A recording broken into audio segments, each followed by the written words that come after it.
Voilà, donc je suis au Salon Zen avec Isabelle Le Guerlier, la guerrière.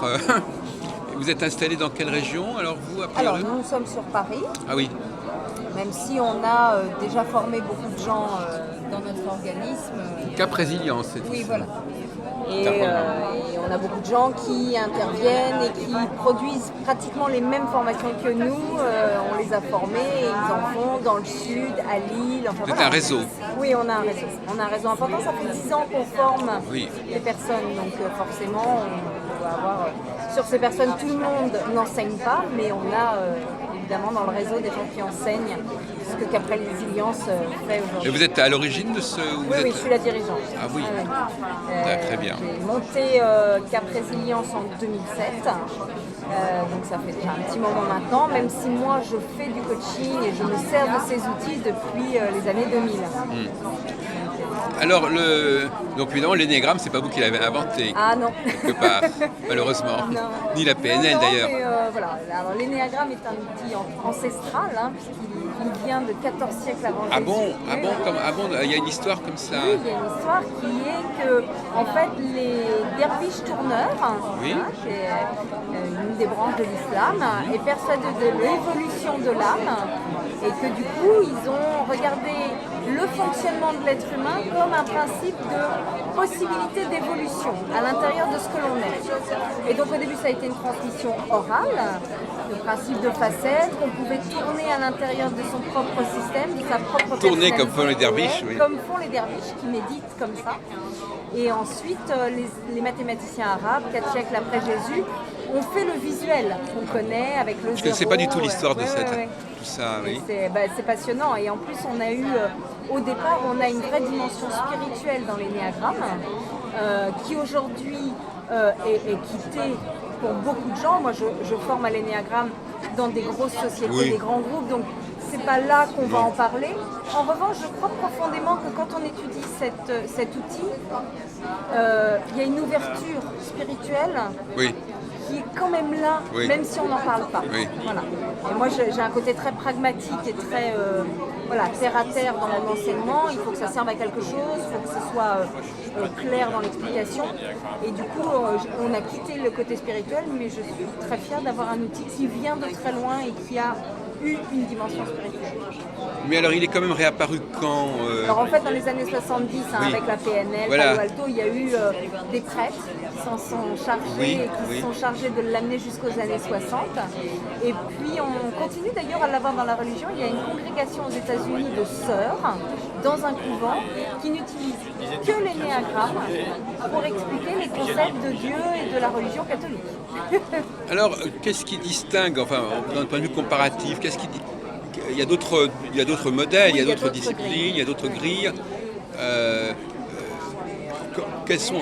Comment vous appelleriez cet ensemble de grilles Alors en fait, ce sont des grilles de décodage de l'être humain. Voilà, c'est ça. D'accord. Simplement que ça, et de la personnalité de l'être humain.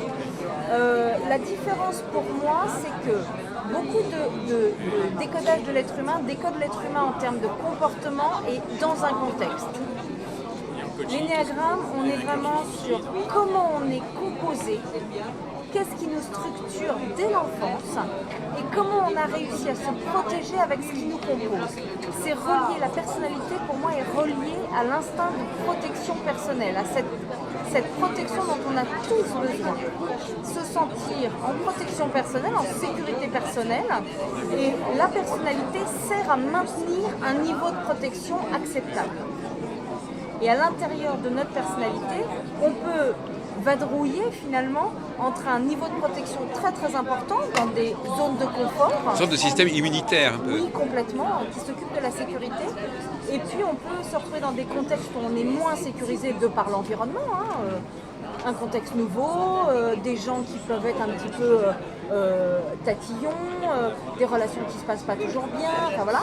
Et là, on a la sensation que notre niveau de protection est en baisse, et donc notre personnalité sert à maintenir ce niveau de protection.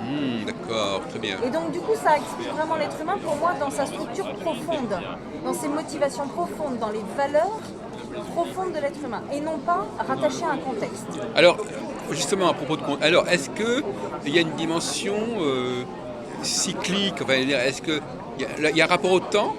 Alors, Il y a une oui, évolution, il y a un processus. Alors, chacun a effectivement une évolution qui lui est propre. Et du coup, on peut remarquer qu'avec un fonctionnement énéagramme, on ne va pas avoir développé son fonctionnement et toutes les parties qui nous composent de la même façon pour chacun, suivant les expériences, suivant la vie qu'on a eue. Et le but du jeu quand on étudie l'énéagramme et quand on fait du développement personnel avec l'énéagramme ou du développement professionnel avec l'énéagramme, c'est de réussir à intégrer l'ensemble de ce qui nous compose en fait le plus souvent possible et de ne pas être bloqué dans un seul endroit de notre personnalité. C'est un petit peu comme si on essayait de courir en ayant une jambe dans le plâtre, alors qu'en fait, courir en ayant nos deux jambes en plein état de marche est beaucoup plus simple.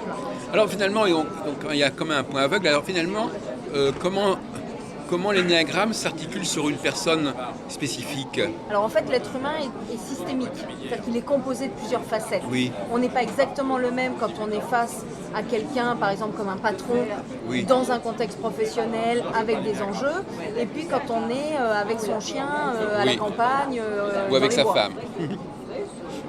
Tout le monde voilà, a des comportements Ça différents. renvoie un peu il y a des niveaux différents de conscience Oui, aussi. voilà, et puis de protection, on a des endroits où on est plus ou moins bien, des endroits Ça où on renvoie est... aussi à la PNL, je suppose, quelque Oui, part. alors en fait, ce qui se passe, c'est que, et c'est pas le cas de tout le monde, mais moi j'allie Énéagramme et PNL, puisqu'en fait la PNL nous servent à décoder le langage d'une personne pour identifier son profil Énéagramme. En fait, donc moi je fais un lien. Voilà. Ouais. On a en PNL des métaprogrammes, un petit peu comme des logiciels, Ah, oui.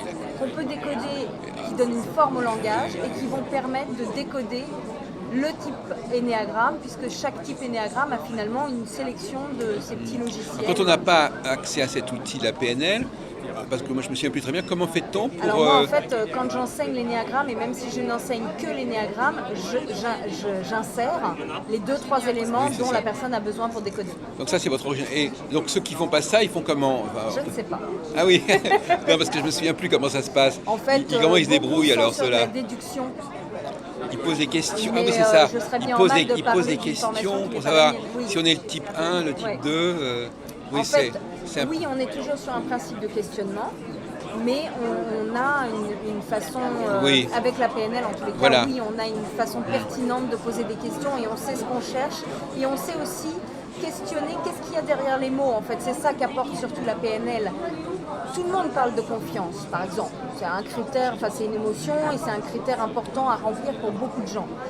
Mais tout le monde ne met pas la même chose derrière le Voilà, terme confiance. absolument, oui. La PNL apporte de décoder le langage Ah oui, et de d'accord. connaître la vision du monde de la personne. Et cette vision, elle va être unique. Donc du coup, c'est vrai que quand on cherche à savoir qui est quelqu'un et dans quelle personnalité il est, la PNL est un atout fabuleux parce qu'on a une méthode de questionnement. Enfin unique c'est peut-être beaucoup dire. Il appartient à un groupe. Non, justement, non. il est complètement unique. Oui, un être humain est complètement unique. Ah bon? On peut prendre deux personnes dans des typologies qui sont similaires, Oui. les deux personnes seront uniques. Ah oui d'accord, oui. Il y a pas, c'est pour ça que souvent on nous dit oui mais l'énéagramme ça range les gens dans des cases. Oui. Bah oui, ça les range dans des cases, mais si à l'intérieur de la case chacun a son unicité, on est bon, on est respectueux de la complexité et de l'unicité de chaque être humain. Mais d'un autre côté, Isabelle, je crois que c'est votre... Oui. D'un autre côté, vous ne pouvez pas éviter, dans un premier temps, en tout cas, il faut bien classer la personne quand vous la percevez au départ. Il faut bien dire, voilà, je suis plutôt affaire à une personne de ce type-là. Oui. Et à un moment donné, Oui. on peut pas, on faut quand même passer par la typologie quelque Oui, part. parce que pour l'être humain, en tous les cas, pour celui qui questionne, c'est la seule façon de s'y retrouver. Oui. C'est de ranger un minimum. Oui. Après, on peut affiner. Voilà. Après, on affine, et puis c'est aussi dans quelle intention on range la personne. C'est-à-dire que si on la range pour dire, ok, elle est comme ça bougera pas, et c'est bien ou c'est pas bien, ça c'est pas Oui, bon. oui. En revanche, effectivement, regardez qu'une personne est dans une typologie et que du coup, elle va rencontrer telle problématique. Si je veux m'adapter et ne pas choquer la personne, je vais devoir faire certaines choses. Je vais pouvoir entendre sa vision du monde sans la trouver bizarre, puisqu'en fait, elle lui appartient. Si mon intention, c'est celle-là, il n'y a plus de problème à ranger les gens dans une... Voilà, effectivement, Oui. on est obligé de savoir qui est l'autre, comment il se comporte, qu'est-ce qu'il pense, qu'est-ce qu'il ressent, comment il voit le monde.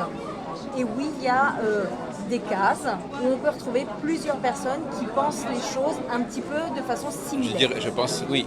C'est un petit peu, pour employer une formule qui ne va peut-être pas vous plaire, c'est un peu aussi comme ça se passe en astrologie, par exemple. Hein. Oui, C'est-à-dire que les gens mais- se disent je suis de tel signe, Mais, et puis après on peut éventuellement mais- faire leur thème astral oui, bien sûr. pour mieux les situer Ouais, individuellement. ouais, Enfin, ouais. Disons que là, ce qui est hallucinant avec l'énéagramme, c'est que tout le monde s'y retrouve et que quand on rencontre des gens qui sont dans des typologies similaires, ils ont des volontés communes, des motivations Ouais. communes, mais ils n'en font pas la même chose. Oui, Ils n'ont pas évolué à l'intérieur de leur fonctionnement pareil, puisqu'ils n'ont pas les mêmes expériences de vie. oui, oui, Donc c'est ça qui les rend uniques. oui. Mais en revanche, effectivement, si on prend quelqu'un, par exemple en typologie 2, toutes les personnes en typologie Oui. 2 aiment être dans l'altruisme. Oui. C'est commun à toutes ces personnes-là. Oui, mais elles d'ailleurs ne c'est le comme font ça pas pareil. c'est comme ça que vous arrivez à repérer les personnes de toute façon. Oui. Au départ, Au vous départ, avez une certaine expérience qui vous dit tiens, cette personne-là, elle a un certain type de comportement, ou d'attitude, Alors de non, mentalité. Ah bon? elle me parle de certaines choses et elle me donne un sens qui correspond à une typologie. Oui, d'accord. Hein, parce que, encore une fois, c'est pas un comportement. On ne va jamais ranger une personne dans une typologie Non. sur un comportement. Parce que ça voudrait dire que toutes les personnes qui peuvent, par exemple, se mettre en colère, seraient en base 8.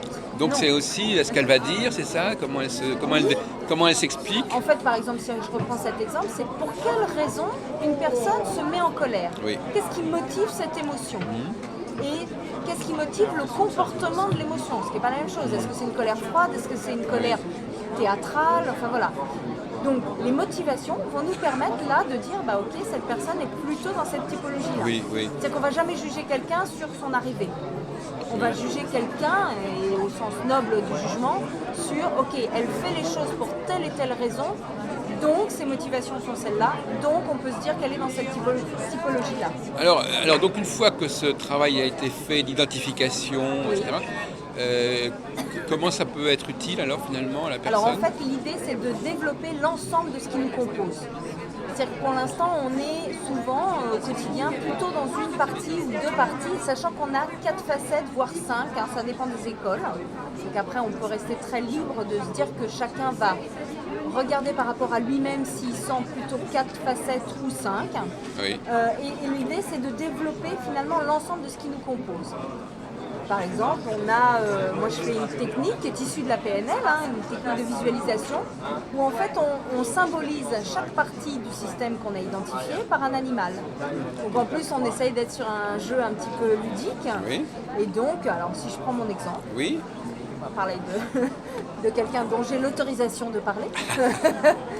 Par exemple, j'ai un fonctionnement qu'on appelle en typologie 1. Et donc, sur la partie principale de mon fonctionnement, j'ai plutôt un animal type félin, panthère, voilà, qui est plutôt dans le côté ciblé, aller à l'objectif, la rigueur, et qui en même temps amène une espèce d'esthétisme. Voilà, donc, on sait que les personnes en typologie 1 adorent quand tout est parfait, nickel. Donc voilà, cet animal représente cette partie-là. Sur la partie qui est juste à côté, j'ai un ours polaire. Et parce que pour moi, l'ours polaire, c'est celui qui s'occupe de protéger sa famille avec les petits, la mère reste avec les petits jusqu'à ce qu'ils grandissent, tout ça. Donc on est sur une partie qui va être sur l'altruisme, sur l'aide à l'autre. Voilà. Et on peut faire l'ensemble du fonctionnement d'une personne avec des animaux.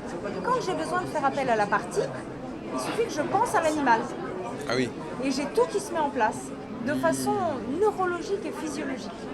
Donc vous avez amélioré votre mode de fonctionnement. Complètement. J'y ai accès et je m'en sers suivant l'objectif que je dois accomplir. Est-ce que je fais de la prise de parole en public? Est-ce que je suis en individuel avec quelqu'un que je dois accompagner? Est-ce que je fais de la formation?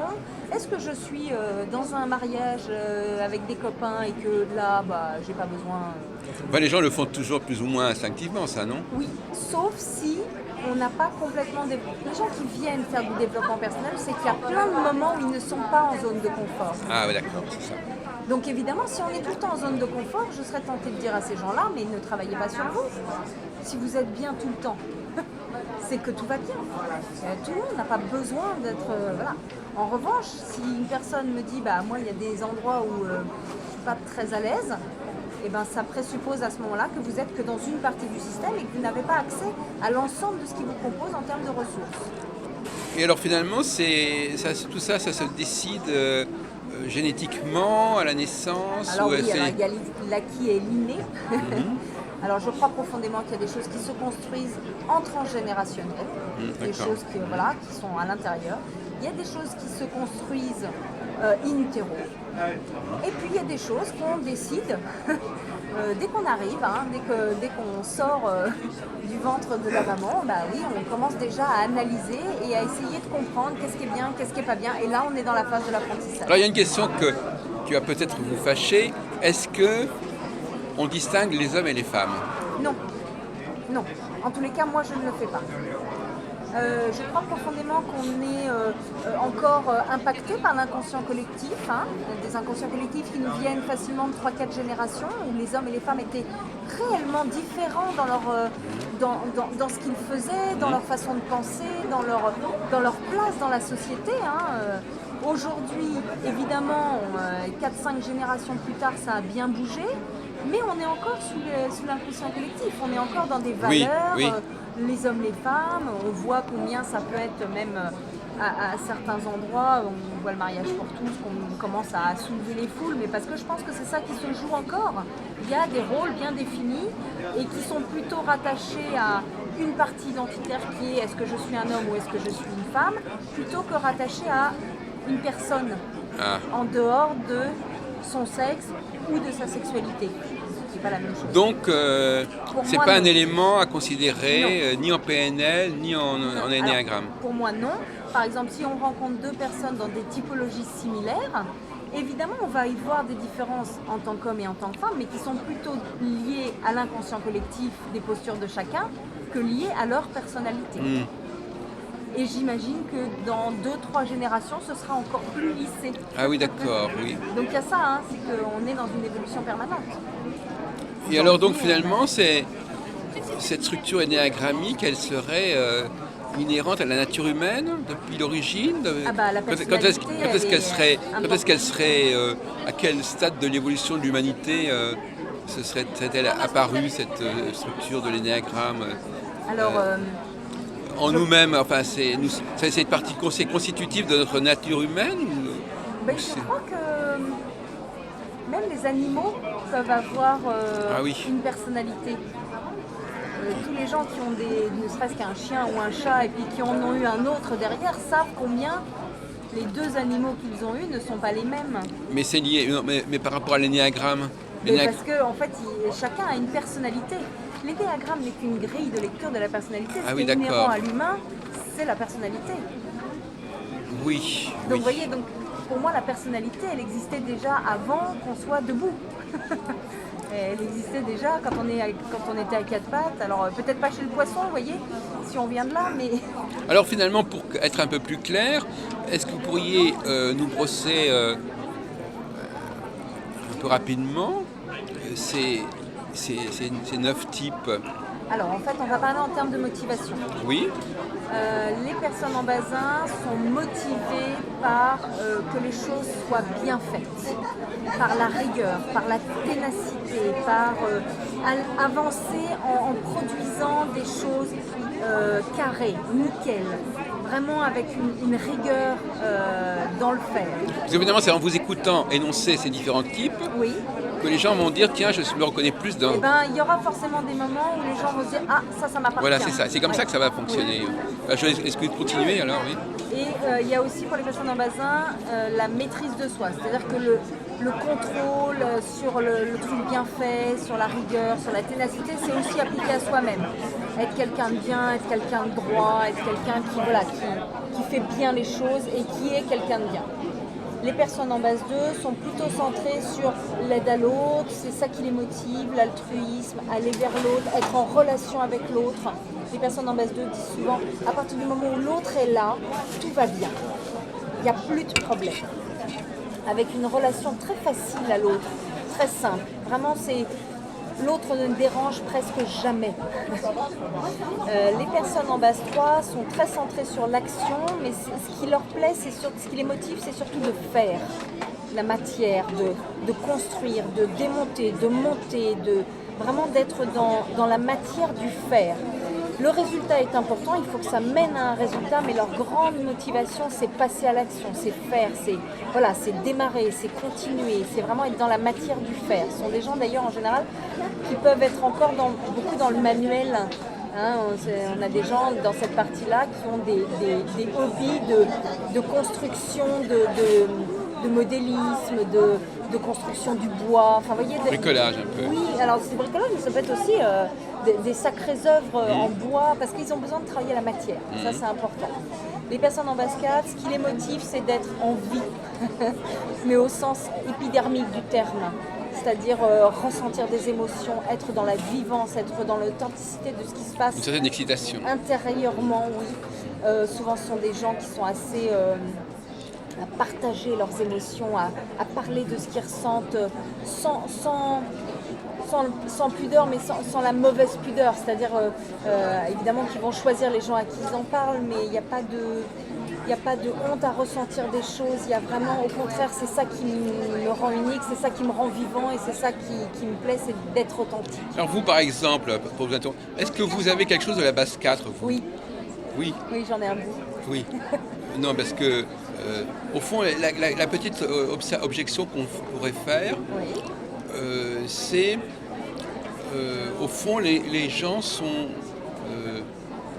on pourrait leur proposer d'autres lectures, ils pourraient les accepter aussi. Alors oui, il y a quand même des choses... Les gens peuvent se reconnaître dans beaucoup de... Oui. Ils sont disposés à se voir selon différentes approches, en fin de compte. En fait, ce qui se passe, c'est comme on a 4 parties, évidemment, on va choisir les choses qui nous parlent le plus. Si on est un petit peu équilibré, hein, si ça tourne bien dans le système, on peut se retrouver dans plein de choses, évidemment. Mais ça veut juste dire qu'on a bien développé et que finalement, rien ne pose problème. En général, dans un démarrage de travail avec l'énéagramme, j'ai des gens qui me disent « ça, c'est certainement pas moi Ouais. » ou alors « c'est ce que je veux fuir ». Et finalement, on s'aperçoit que des fois, c'est dedans. Ah. Donc en fait, c'est ça qui est à travailler. Enfin, je me laisse continuer. On était au niveau 5.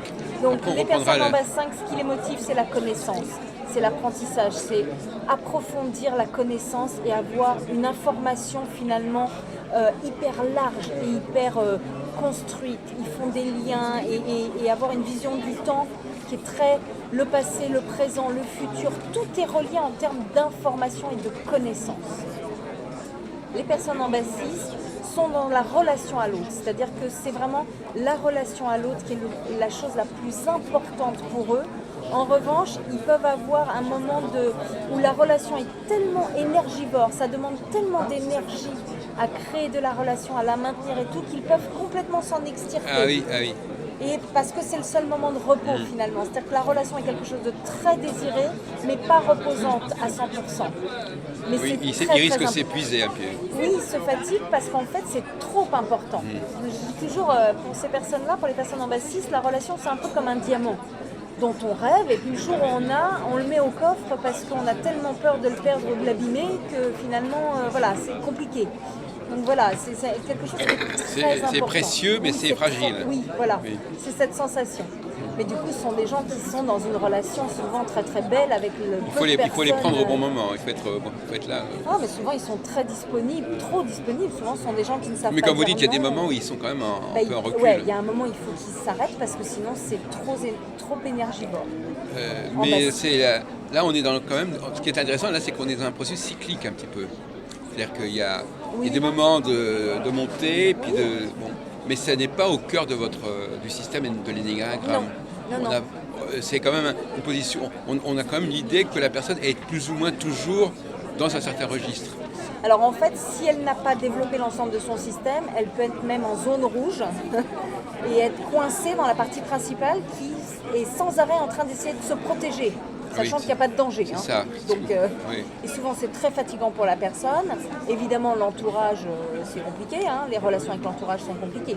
Donc c'est pour ça aussi qu'on dit, bah voilà, c'est pas grave d'être coincé dans une partie, il suffit d'avoir conscience qu'on a les autres pour pouvoir incarner l'ensemble de ce qui nous compose. Non, mais ce que je veux dire par là, c'est que vous n'êtes pas dans le prévisionnel, si on peut dire. Voilà. Vous n'êtes pas dans le dire, voilà, maintenant c'est comme ça, et puis demain ça sera un peu autrement.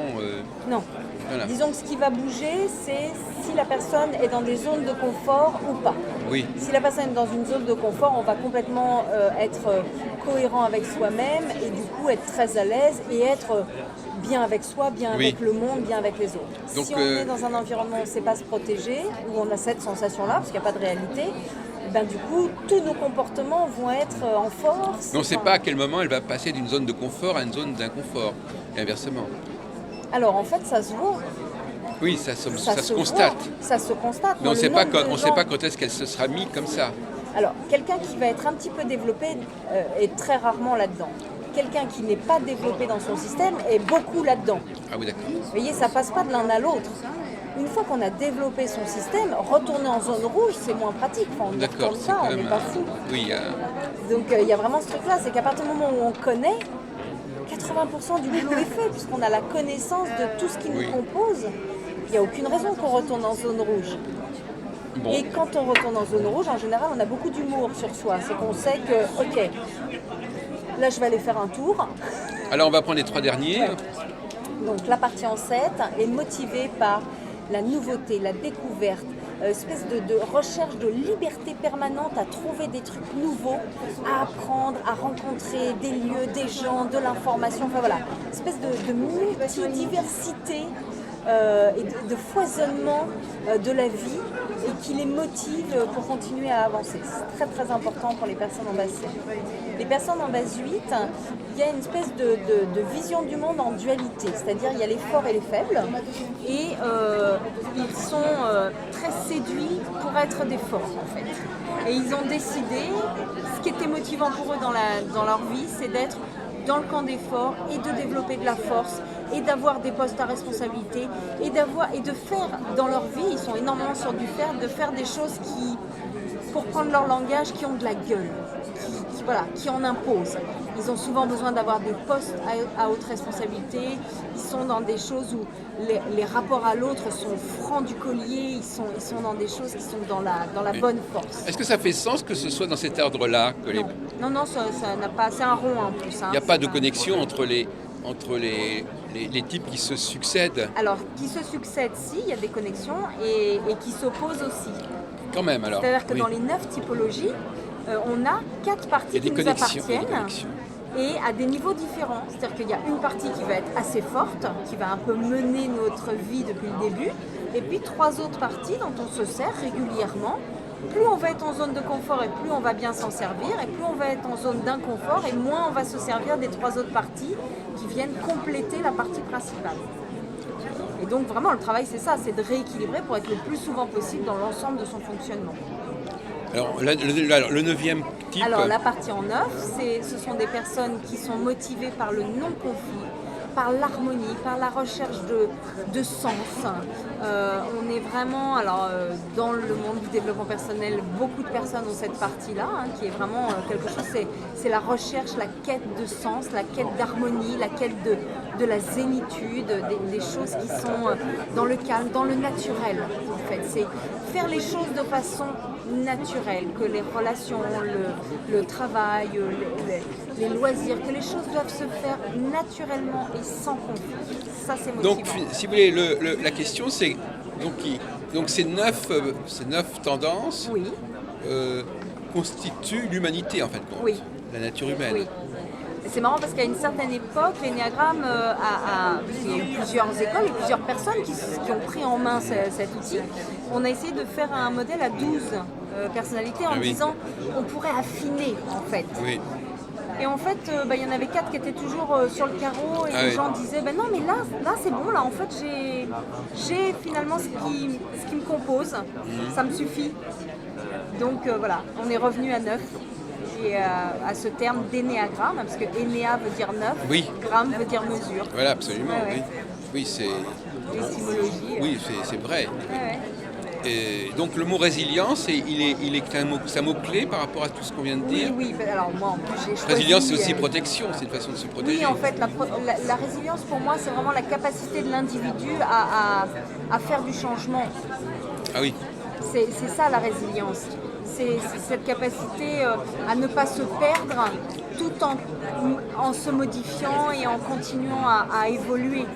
Et quel que soit notre passé, alors il y a la résilience dont nous a parlé Boris Cyrulnik qui est suite à des traumatismes, mais si on regarde la définition au niveau physique, au niveau chimie physique, c'est aussi la capacité d'une matière à ne pas perdre sa forme initiale, mais à pouvoir être modifiée et à revenir à une forme initiale. Donc alors, c'est être en accord avec soi. Ça peut servir pour un couple, par exemple? Ah, complètement. Moi, j'ai accompagné des couples avec l'énéagramme en 2 séances. Ils ont compris le pourquoi de leur incompréhension. C'est qu'en fait, on a des visions du monde différentes qui peuvent complètement cohabiter. Mais tant qu'on est persuadé qu'il n'y a qu'une seule vision qui est la bonne, ça marche pas. À partir du moment où on voit comment ça cohabite et qu'on revient à une essence que chacun a une vision du monde qui lui appartient, on peut complètement s'entendre. Moi, j'accompagne les enfants et les couples, en plus des personnes, avec l'énéagramme. Si vous voulez, moi, ma réticence, si on peut dire, c'est que ça fait que j'ai beaucoup neuf. C'est-à-dire que je ne suis pas sûr que l'intelligence humaine soit capable de se repérer sur 9 possibilités. Je pense que déjà la dualité, c'est déjà pas mal. Il faudrait peut-être déjà arriver à dire il y a A ou B, mais 9 ou 12 ou plus. J'ai l'impression qu'à un moment donné, il y a une espèce de lâcher prise. On dit, oh ben, oui, enfin, c'est un problème cognitif, si vous voulez. Déjà, l'être humain, là, il est sur 4. En fait, il en cherche 4. Ah oui, d'accord. Il n'en cherche pas 9. Il a 9 choix, mais il en cherche que 4. Oui, d'accord. Donc déjà ça. Et en plus, partir du principe que l'être humain est en dualité et finalement polaire, pour moi, c'est pas assez complexe. Je pense que l'être humain est plus complexe que un c'est ça. Oui, c'est ça. Et donc, 4 parties, on arrive à une complexité que l'être humain est complètement capable de comprendre. Au niveau neurologique, on est bon. Et en même temps, c'est respectueux de la complexité de l'être humain. Alors, effectivement, ce qui distingue, c'est vrai qu'il y a des disciplines, enfin, dans des domaines qui sont adjacents, enfin, où on dit carrément à la personne, voilà, vous êtes comme ceci ou comme cela. Non. Je sais pas là-dessus. Non, je sais, mais je veux dire que ça existe aussi. Il y a des personnes qui préfèrent qui ne supportent pas qu'on leur dise mais c'est à vous de trouver, c'est à moi de trouver qui vous êtes, mais c'est pas le système qui va le dire. Alors en fait, moi, c'est-à-dire que l'énéagramme n'est pas un système qui s'auto-définit, enfin qui est défini, qui dit à quelqu'un voilà, je vais vous dire qui vous êtes. Alors, il y en a un bout. C'est-à-dire mais c'est la personne qui va valider. C'est-à-dire que, par exemple, moi, je fais des séances en individuel avec des gens qui me disent, voilà, j'ai un problème, j'ai l'impression de ne pas me comprendre, j'ai des comportements que je ne comprends pas de moi-même. Donc là, je vais discuter un petit peu avec cette personne et je vais lui dire, voilà, moi, ce que j'entends de vous, c'est ça. Et donc, je vais décrire les différentes parties, mais il va falloir que la personne me le valide. Et une fois que la personne, elle va me l'avoir validé, il va falloir qu'elle me le prouve. C'est-à-dire qu'on va rattacher des expériences de vie qui lui appartiennent pour qu'elle ait bien la preuve que cette partie-là existe réellement pour elle. Il ne faut pas qu'elle dise simplement pour vous faire plaisir, je suis d'accord. Non, puis alors, moi je suis pas payée pour qu'on me fasse plaisir, vous voyez. Non, mais pour avoir la paix comme ça, pour dire. Mais c'est vous qui lui faites une proposition. Oui, alors que cette proposition, mais cette proposition, au bout de combien de temps vous pouvez la faire? Vous avez, au bout d'une demi-heure, je sais pas. Alors moi, ça fait 15 ans que je mène l'outil. Vous savez tout de suite à qui vous avez affaire, en gros. Pratiquement. Disons que j'entends, en tous les cas, les valeurs, j'entends la forme du langage très rapidement. Les quelques mots qui ont de l'importance pour la personne, elle me les dit. Donc c'est le praticien qui va jouer un rôle important dans la mise en œuvre du système. Oui, en individuel. Par contre, quand je suis en groupe, ma façon d'enseigner est complètement différente. C'est en fait, je mime et j'emploie la forme du langage et les termes de chaque partie. J'ai un passé de comédienne, donc je m'en sers. Et donc du coup, je fais vivre devant le groupe chaque partie. Et alors, comment le groupe va se servir de ça? Comment il réagit? C'est-à-dire que ils vont se confronter les uns aux autres, ils vont se dire... Non, c'est-à-dire qu'au début, après je dis, une fois que j'ai fait les 9 parties, je dis aux gens qu'est-ce qui résonne, qu'est-ce qui vous appartient, qu'est-ce qui vous appartient pas, qu'est-ce que vous comprenez, qu'est-ce que vous ne comprenez pas. Et chacun doit réagir. Et chacun peut, alors sur une première journée de formation, parce que ça c'est la première journée, chacun va pouvoir aussi le faire dans son coin. C'est-à-dire qu'il y a des gens qui ne sont pas prêts à parler tout de suite devant le groupe. Non. Donc ça aussi, on est respectueux de ça. Donc je dis, ceux qui ont envie de partager avec le groupe, vous êtes les bienvenus. Ceux qui préfèrent attendre un petit peu, vous le notez. Vous notez les réponses pour vous-même. Comme ça, on pourra en débriefer si vous avez des doutes derrière, si vous avez envie d'en discuter. Et ensuite, on réexplique à plusieurs niveaux en fait. Après, on explique au niveau du critère, comment est vécu le critère, comment la personne elle parle, quels sont les logiciels, les fameux métaprogrammes que la personne emploie, quelle est la forme du langage. Donc après, nous on fait des formations sur 2 jours pour découvrir son fonctionnement. Et après on fait des sessions de 2 jours, on en a encore 3, suivant les applications qu'on veut en faire. C'est-à-dire, est-ce qu'on veut faire du développement personnel avec, est-ce qu'on veut accompagner avec l'outil, est-ce qu'on veut décoder avec l'outil. Décoder la personnalité de quelqu'un avec l'outil.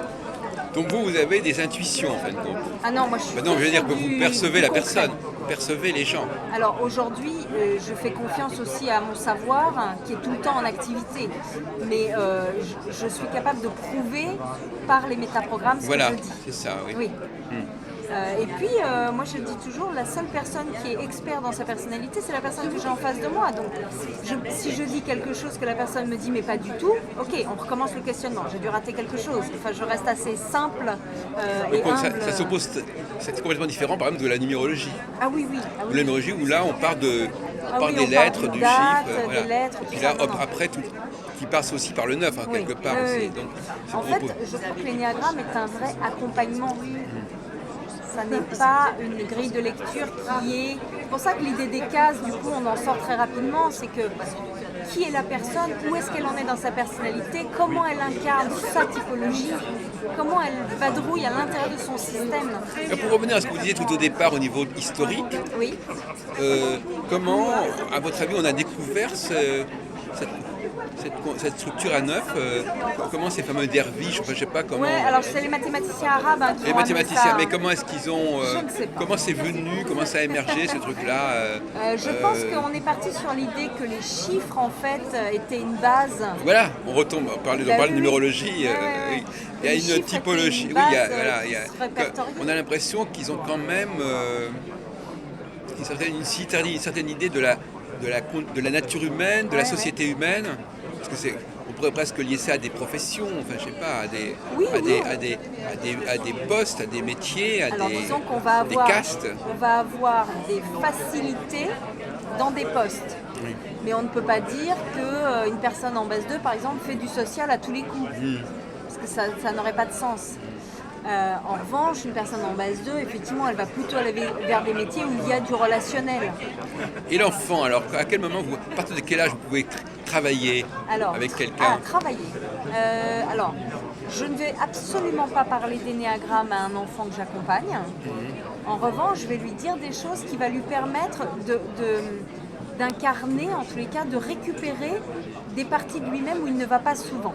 C'est-à-dire vraiment l'amener à réincarner l'ensemble de son fonctionnement, de sa personnalité. Et les parents, ils peuvent vous demander ce qu'il en est de leurs enfants? Oui, bien sûr. Et je vais souvent décrire l'enfant dans toutes ses capacités, dans toutes ses qualités. Parce qu'en fait, l'énéagramme, pour moi, mais c'est une vision qui m'a été enseignée et que je continue à transmettre, c'est que l'être humain n'a pas de défaut, il n'a pas de manque. Il n'a que des expertises dans chacune de nos parties, des ressources. Et quand on rencontre un problème, c'est qu'en fait, on est en excès de compétences, on fait trop quelque chose. Oui. Donc à partir de là, j'ai une vision de l'humain c'est que du bon. C'est juste à un moment donné, si on n'a pas apporté le bon cadre, et bien évidemment, il y a un excès de compétences. C'est-à-dire qu'on est trop spécialisé en fait. Oui. Quelqu'un par exemple qui est dans la timidité, ce qui pourrait être un problème. Et ben en fait, on s'aperçoit qu'il s'occupe trop de l'autre. Il donne trop d'importance à l'autre. Il est trop attentif à tous les micro-signes qu'il voit vers l'autre. Mais c'est pas que... Enfin, vous voyez, c'est pas un truc. Donc on lui donne d'autres idées, d'autres pistes. Qu'est-ce qu'il peut regarder à la place? Est-ce qu'il pourrait donner autant d'importance à l'autre qu'à lui-même? Parce qu'il est aussi un être humain, donc pourquoi l'autre et pas lui? Oui. Donc, comment il rééquilibre en termes d'importance. Et souvent, il est beaucoup plus à l'aise et voilà. Donc on là, il y travaille a avec une ça. possibilité de sujet. Ouais. Ça suggère des ouvertures, Ouais. parce qu'a priori, nous sommes concernés par les 9 systèmes. Oui, on peut. C'est vrai que plus on va avoir développé son propre système et plus on peut aller récupérer et modéliser finalement ce que les autres savent faire. On est dans un principe aussi de modélisation, d'apprentissage. Hein. Il y a des choses qu'on sait faire nous-mêmes et puis il y a des choses qu'on peut apprendre à faire. Mais quand on regarde, enfin moi je ne l'ai pas sous les yeux, mais quand on regarde ces 9 possibilités, est-ce que, d'abord 9 c'est un chiffre, c'est un nombre impair, c'est un peu embêtant, parce que, parce que on peut pas connecter par couple ou par deux, il n'y a pas de... Alors, si on regarde ça en termes d'entente mutuelle, en fait, on peut s'entendre avec tout le monde et se détester avec tout le monde. Ça va vraiment dépendre du niveau d'évolution de chacun. C'est-à-dire que des gens qui vont être très verrouillés et coincés dans une seule partie de leur système, finalement, ils s'entendent avec personne puisqu'ils ne s'entendent déjà pas avec eux-mêmes. Quelqu'un qui va avoir bien incarné son système, l'autre qui est différent, il ne dérange pas si vraiment les valeurs sont très opposées. Il ne dérange pas. On choisit après avec qui on passe ses week-ends, c'est tout. Mais voilà, il n'y a pas forcément une connexion qui se fait. Mais on peut être aux côtés d'une personne, travailler avec, même si on est très différents, parce que nous-mêmes, on sait développer notre système. Alors parlons un petit peu pour terminer, un peu plus sur la PNL. On a à peine effleuré le problème. Alors la PNL, c'est ce que vous disiez, enfin c'est ce qu'on dit généralement, c'est-à-dire que c'est, comme vous dites, il y a plusieurs mois, en quelque sorte. Alors, ça c'est plutôt l'analyse transactionnelle. La PNL s'occupe du décodage des stratégies d'excellence de l'être humain. Donc en fait, on a décodé les stratégies de communication. Qu'est-ce qu'une bonne communication? On a décodé les stratégies de comment on atteint un objectif pour qu'il soit réussi. On a décodé les stratégies de changement, c'est-à-dire comment on évolue, comment on bouge de là où on est. On a étudié les stratégies de motivation, d'apprentissage. Et donc en fait, la PNL apporte vraiment une vision claire de l'ensemble de ces stratégies. On en a fait des modèles et on peut les appliquer. La PNL est vraiment quelque chose qui va être très structurant. On peut être même à certains endroits de la PNL dans un espèce de mode d'emploi. Après, évidemment que la PNL est un outil très souple qui va s'adapter à chaque être humain et voilà, et on est toujours dans un principe de changement, d'adaptabilité. Donc on va se servir de la PNL pour décoder les stratégies d'excellence. Moi, j'ai une question que j'aime beaucoup en général quand je reçois quelqu'un. La première fois qu'une personne vient me voir pour un coaching, par exemple avec la PNL, la personne, elle a un problème. La première question que je lui pose, c'est comment vous arrivez à maintenir le problème? Parce qu'en fait, maintenir un problème, c'est une stratégie d'excellence. À le perpétuer, en fait. Oui. Alors souvent, ça déstabilise un petit peu, et c'est vrai que c'est ma patte aussi que de faire des choses un petit peu décalées parce que j'aime ça. Mais souvent, en décortiquant cette stratégie d'excellence, la personne se dit, mais finalement, oui, le problème, c'est un truc super bien rodé. Ça marche super bien. Si je continue à faire comme ça, j'aurai toujours le même résultat. Et donc cette prise de conscience va permettre déjà d'enlever quelques éléments et peut-être de développer d'autres sources et de faire un changement qui va vraiment permettre d'atteindre ce que la personne a envie d'atteindre. Donc on est vraiment avec la PNL sur des stratégies d'excellence qui sont connues et qu'on peut décoder et changer. En plus, la PNL travaille au niveau comportemental, au niveau mental, au niveau émotionnel, au niveau identitaire et au niveau croyance. Donc on a un outil qui est vraiment multidimensionnel par rapport à l'être humain, qui peut agir sur toute la complexité de l'être humain. Est-ce que vous rencontrez dans les colloques entre gens de l'énéagramme? On a une fédération. Il y a une fédération. Et est-ce qu'il y a des différences, des divergences? Alors des divergences, non. Des écoles? Pas tellement. On est tous. Alors en même temps, ceux qui sont à la fédération adhèrent aux mêmes valeurs en fait. Donc on n'a pas de divergence. Après que chacun on enseigne la PNL de façon personnelle, il y a des gens qui vont être plus dans le global, il y a des gens qui vont être plus dans le détail, il y a des gens qui vont être plus dans la PNL appliquée à l'accompagnement, il y a des gens qui vont être plus dans la PNL pour le développement personnel, parce que c'est comme c'est un outil, on ne diverge pas sur l'outil. En revanche, on peut avoir des façons différentes de l'appliquer ou de l'enseigner. Moi, je travaille avec plusieurs formateurs à l'intérieur de Cap-Résilience et chacun, on a notre façon d'enseigner parce que notre façon d'enseigner, elle correspond à notre personnalité. Maintenant, la PNL, en revanche, on l'enseigne un peu tous pareil. On enseigne les mêmes contenus. Je voulais dire qu'il n'y a pas eu de changement majeur dans la représentation de l'énéagramme depuis 200 ans. Ah si, parce qu'en fait, chaque être humain qui l'a enseigné, qui l'a distribué, y a mis aussi sa patte. Moi, je viens d'un organisme de formation qui a été dirigé par Dominique Laugereau et Françoise Cavé, qui sont des gens qui sont très actifs au niveau de l'énéagramme et de la PNL, même s'ils sont très discrets. C'est-à-dire que ce ne sont pas des gens qui sont forcément sur la place publique, mais pour moi, ce sont des acteurs très importants de ces deux techniques-là. Ils avaient un organisme de formation, ils sont toujours en activité, ils enseignent chez Repère, Dominique a enseigné chez moi, et ils ont fait évoluer, tout comme Robert Dills, qui est beaucoup plus connu publiquement, mais voilà, chacun à notre niveau, qu'on soit connu ou dans l'ombre, on continue à faire évoluer la PNL, il y a des techniques qui s'inventent régulièrement, l'énéagramme est revisité, on en a des approches différentes. L'approche dont je vous parle, c'est ce qu'on appelle l'approche centrée expertise. C'est Dominique Laugereau qui l'a initié. On est sur des approches différentes. Quelles sont les relations de votre mouvance avec le monde de la psychologie, de la psychothérapie, de l'université Alors, il y a peu de... Alors, moi personnellement, je ne parle pas de tout le monde, mais moi personnellement, j'ai peu de contacts. En revanche, je sais que par exemple, le dirigeant de l'Institut Repère est en train de faire toute une étude pour essayer d'expliquer scientifiquement ce que la PNL produit au niveau du cerveau. Donc voilà, moi je n'ai pas... lui est docteur, donc du coup il a ce réseau-là, ce que je n'ai pas. Mais en revanche, dès qu'il propose une conférence où on a un scientifique qui vient nous expliquer les effets de la PNL sur le cerveau, je cours parce que je trouve ça super intéressant. L'université, par exemple, enseigne la PNL. Ah oui, c'est ça que je voulais savoir. Ah bah oui.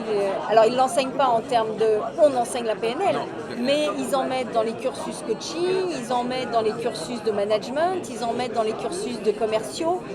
La PNL est au cœur de plein de systèmes de relations, en fait.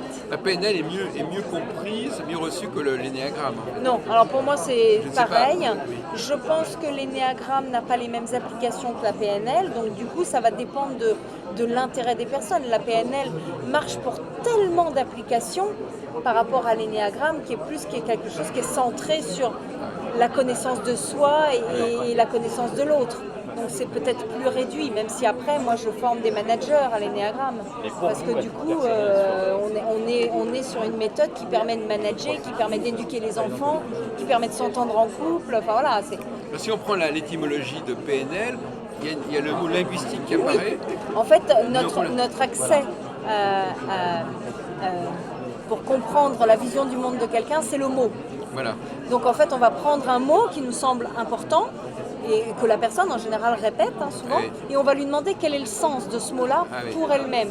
Et dedans, on va trouver s'il y a un frein personnel, si c'est quelque chose qui a de la valeur, si c'est quelque chose qui n'en a pas, si ça appartient à sa vision du monde. Donc c'est pour ça qu'il y a le linguistique, et on est très très attaché au sens du mot, plus qu'au mot. Oui, d'accord, donc c'est ça qui vous captez comme ça des récurrences. Oui.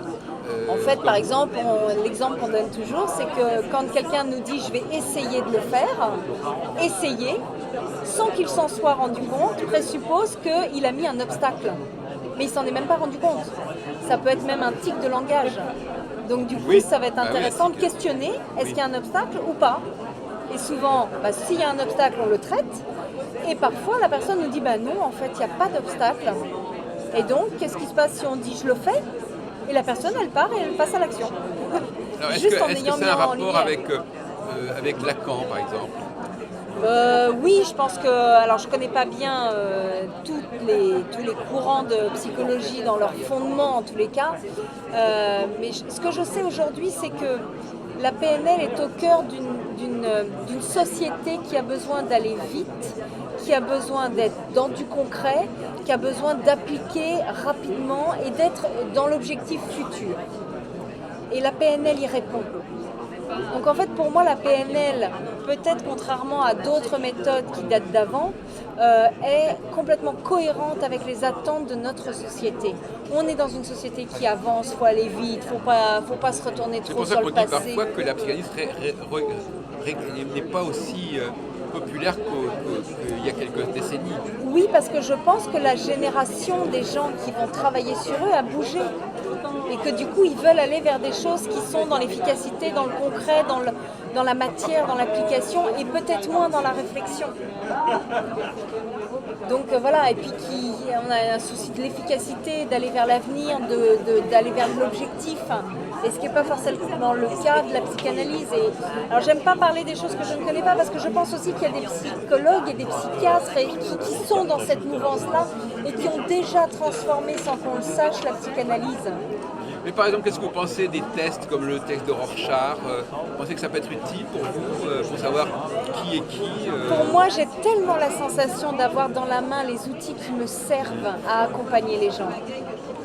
Il y a vraiment ça, c'est que c'est efficace et ça sert à permettre à une personne d'avancer dans sa vie.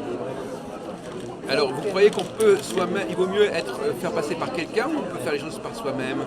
Alors moi, ce que je dis aux gens, c'est si les gens veulent être formés à l'énéagramme, ne lisez rien. Arrivez neuf de tout. Parce que c'est une telle expérience avec soi et le groupe et l'autre que ça ne sert à rien d'aller apprendre tout seul.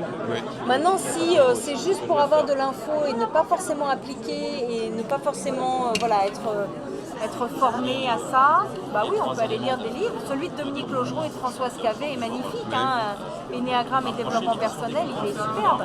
Mais on a même en PNL, la PNL pour les nuls, il est super. Hein. Ah, d'accord. Il est très bien. Oui, Enfin, oui. vous voyez, c'est une première...